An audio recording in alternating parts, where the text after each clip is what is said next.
Ինչ է ստացվում, այնինչի համար Փաշինյանը նախկիններին էր մեղադրում շատ ավելի մեծ մասշտաբներով ինքն է անում, նկատի ունեմ ընտրությունների կեղծումը, բռնաճնշումները եւ այլն։ Նիկոլ Փաշինյանը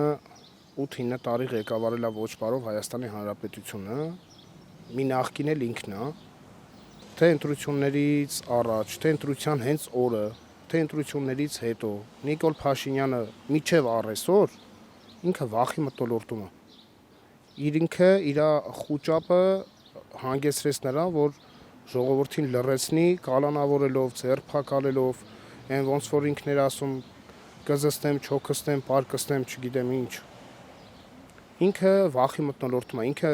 ներկապահին մեծամասնություն էլ չի կազմում։ Ինքը ասում էր, եթե ես չլինեմ մեծամասնություն, սեպտեմբերին լինելու է պատերազմ։ Հիմա շատ կուզե իր աչքերի մեջ նայելով հարց տայի։ Մեծամասնություն չես ազգային ժողովում, սպասենք պատերազմի, թե ոչ։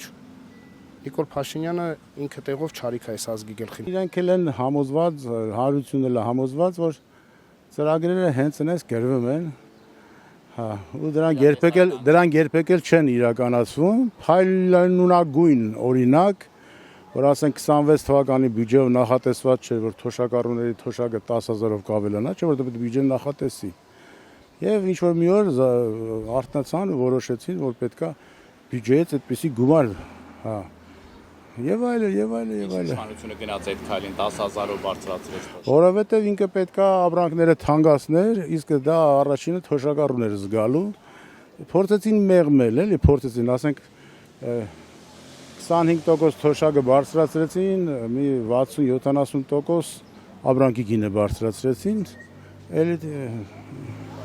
Որոշ շրջանակներ դա ասում են ընտրակաշառք։ Դե ասելով չի, դա բոլորս էլ խանութներից առևտուր անում ենք, այս մարդ չկա որ խանութ չմտնի, չափած մարդը, ձուն արդեն 100 դրամ է, 13 դրամ էր ձուն մի ժամանակ, ընտրակաշառքի բա ինչ է, իշխանությունները ասում են նույնը, անում են ճիշտ հակառակը, խեղաթյուրված մտածելակերպով անդամներ ունի ցանկացած հասարակություն, որը ոչ մի տրամաբանության, ոչ մի սահմանադրության, ոչ մի օրենքի մեջ չի տեղավորվում։ Ես ուրեմն Facebook-ով մի բան հրապարակեցի, որում ասվում էր, որ եթե ընտրությունների արդյունքները հունիսի 6-ին հրապարակեին, հարցեր չէին առաջանա։ Մի օր առաջ ասեին ընտրությունների արդյունքները, այսքան հարց չէր առաջանա։ Ում ուզենան կկալանավորեն ցանկացած բան քրեորեն պատժելի է, բայց շապազանեցնում են, բայց եթե ուզենան մի 60 տարեկան, չգիտեմ, ինչ որ տարիքի մարդու համար մի հատ բան հայտնաբերեն, որը քրեորեն պատժելի է, անպայման կհայտնաբերեն, ստրես են ապրեցնում հասարակությանը։ Մարդը կա բանջում, հելմա մեկ մի հատ այնպես բան ասում, 1000 հոգի, 2000 հոգի ստրես են տանում։ Սարքում են, դզում են, ինչ որ մի հատ ձայնագրություն, մեկից ձայնն է գալ, այդ մեկից ձայնը ով է, ասենք կոնկրետ չկա պատասխան։ Հետո գիտեք ինչ կա, ախպեր ջան, արա մեռնեմ ջան, մեր